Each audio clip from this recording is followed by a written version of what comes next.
করের জাল তো ছড়িয়ে দেয়া হচ্ছে, সেবার মান বাড়াতে করণীয়টা কি? ধন্যবাদ আপনার মূল্যবান প্রশ্নের জন্য।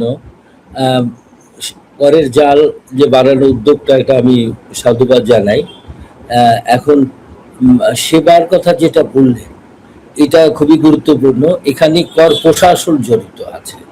তো সেবা মান উন্নয়নের জন্য প্রথমে যেটা লাগবে সেটি হচ্ছে যে automation of the entire tax process. Income tax বলেন, কাস্টমস বলেন, ভিএটি বলেন, সেটা উদ্যোগ নিতে হবে, যাতে করে আগামী 3 বছর বা একটা সময়ের মধ্যে এইটা পুরোপুরি করা যায়। তাহলেই সেবা করদাতাদের সঠিকভাবে সেবা দেওয়া যাবে। এটাই খুব বড় জিনিস। আর কর কর্মকর্তাদেরকে কিভাবে তাদের ইন্টিগ্রিটি বজায় রেখে, কারণ ওখানে অনেক সমস্যা আছে এনবিআরে, যেটা নেট সিকিং বলেন, বলেন, তো এটার জন্য অটোমেশন খুবই দরকার। অ্যাট দি সেম টাইম কর্মকর্তাদেরও প্রশিক্ষণের ব্যবস্থা করা, উন্নত প্রশিক্ষণ বিভিন্ন বিষয়, এবং করদাতা যারা আছে তাদেরকেও অনেক আউটরিচ প্রোগ্রাম করে তাদেরকেও বিভিন্ন মেসেজগুলো দেওয়া, যে চেঞ্জেসগুলো হচ্ছে, যেগুলো হচ্ছে সেগুলোকে। তো সেবা দিতে গেলে, যেমন আমি আয়কর মেলা 2010 সাল থেকে চালু করেছিলাম, এরকম আউট অফ দি অফিস এই ধরনের উদ্যোগ নেওয়া যায়।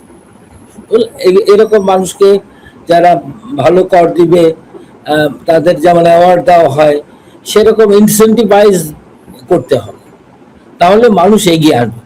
হয়রানি, ভয়ভীতি, যেটা এনবিআর এর একটা বিরুদ্ধে অভিযোগ আছে, সেটা যাতে না থাকে, সেটার জন্যই অটোমেশন এবং অন্যান্য পদক্ষেপগুলো সরকারের নিতে হবে। তো এটা 1 বছরে হবে না, এখন থেকে শুরু করতে হবে, যাতে করে যত তাড়াতাড়ি সম্ভব এটা সম্পন্ন হয়। নিয়মের বেড়াজাল যতটা শিথিল করা যায়, তাহলে সাধারণ মানুষের জন্য আসলে সেটা সুখকর হবে। আপনার কাছে জানতে চাই, মূল্যস্ফীতির হার 9% ওপরে এই সময় সামান্য বাড়ানো হচ্ছে করমুক্ত আয়ের সীমা। এতে কি সীমিত ও মধ্য আয়ের মানুষের জীবনে কিছুটা স্বস্তি ফিরবে?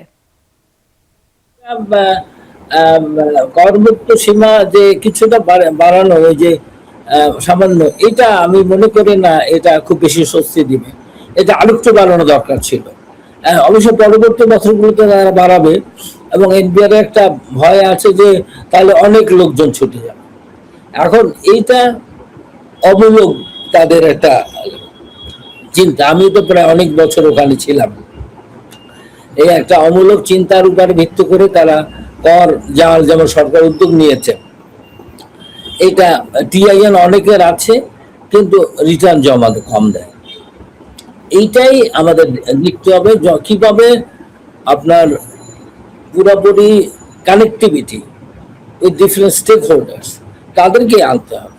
তো আপনার যে প্রশ্নটা ছিল যে আসলে ওই অল্প টাকা করমুক্ত বাড়াই লাভ হবে না, এটা আরো বাড়াতে হবে। 4.5 লাখ বোধহয় বলা আছে, এটা 4 লক্ষ বা আরো একটু বেশি, 4.5 লক্ষ হলে সুবিধা। আমার মনে হয় যে আমি বেশি করলাম না, এবং পরবর্তী বছরগুলো এইভাবে চিন্তা করে করতে পারে। তবে আপনাদের আমি একটা বিষয় বলি, এই কর্পোরেট ট্যাক্স নিয়ে এখানে কোনো কথা নেই, অপরিবর্তিত রেখেছে। এইটা একটা দুর্বলতা আমার কাছে যেটা মনে হয়। কর্পোরেট ট্যাক্স রেট আপনার এটাকে হাত দেওয়া দরকার। এবছর থেকে শুরু করে প্রত্যেক বছরই কর্পোরেট ট্যাক্স রেট কিছু কমানো দরকার, এবং রেটগুলোকে এতগুলো রেট দরকার নাই, 7-8টা রেট কমার নাই। 2টো রেট ইন্ডিয়াতে বা অনেক দেশে আছে, 2টো রেট এরকম নিয়ে আসা দরকার, এবং হার কমানো দরকার। আমাদের বাজেটের একটা স্ট্রং পয়েন্ট হওয়া উচিত যে আমরা রেট বাড়ানোর দিকে যা না গিয়ে, বরঞ্চ কিছু রেশনালাইজ কমিয়ে এনফোর্সমেন্টটা বাড়ানো, কিভাবে আদায় করা যায়, সেখানে এই যে কর্মকর্তা ট্যাক্স যে অফিসারদের একটা গুরুত্বপূর্ণ ভূমিকা, এবং আমাদের নাগরিক সমাজেরও ভূমিকা আছে। আমি বলবো যে যারা ব্যবসায়ী প্রতিনিধিবৃন্দ আছেন তারাও সহযোগিতা করতে পারে। সবাইকে নিয়ে একটা ইনক্লুসিভ ওয়েতে কাজ করতে হবে, যেটা এনবিআর অতটা করে না, তারা নিজেরাই মনে করে করতে পারবে, এই ধারণাটাই ঠিক নয়। এখানে ব্যবসায়ী প্রতিনিধি, বিভিন্ন চেম্বার গুলো থেকে শুরু করে লোকাল গভর্নমেন্ট, টোবাকো ট্যাক্স আপনি কিভাবে আদায় করবেন, এই লোকাল গভর্নমেন্টকে ইনভলভ করতে হবে, তাহলে কিন্তু আপনি পারবেন, নতুবা তো আদায় হবে না। হ্যাঁ, এখানে একটা ভালো উদ্যোগ আমি দেখলাম যে সিগারেটের মূল্য স্তর বাড়িয়েছে। এটা কিন্তু দেখলাম যে ওই যে নিম্ন স্তরকে 60 থেকে 62 টাকা, মাত্র 2 টাকা মূল্য স্তর, এটা ঠিক হয়নি, এটা আরো একটু বেশি করা দরকার ছিল। কারণ মানুষ যখন নিম্ন স্তর অন্য স্তর থেকে সুইচ করে নিম্ন স্তরের দিকে আসে, তো সেক্ষেত্রে নিম্ন স্তরে আর একটু বেশি হলে আরো রেভিনিউ পেত।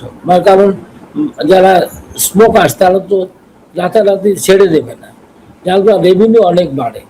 এখনো 40,000 কোটি টাকা একটা বড় অঙ্ক সিগারেট বা টোবাকো থেকে পাওয়া যায়। এটা তো স্বাস্থ্যের জন্য ভালো না, সেই জন্যই আমরা ট্যাক্স আরোপ করে এটাকে নিরুৎসাহিত করা। তবে আমি দেখলাম যে পাউচ, এই যেটা আছে নিকোটিন পাউচ, এই ধরনের বা ই সিগারেট, এগুলাকে ট্যাক্সেশন না এনে এগুলোকে ব্যান করে দেওয়া, পর্যায় করে ব্যান করে দিতে হবে, নতুবা ভবিষ্যৎ প্রজন্ম, তরুণরা এটা সমস্যায় পড়ে যাবে। জনাব ডক্টর নাসিরউদ্দিন আহমেদ, আপনাকে অনেক ধন্যবাদ দুপুরে বাংলাদেশের আয়োজনে সময় দেওয়ার জন্য।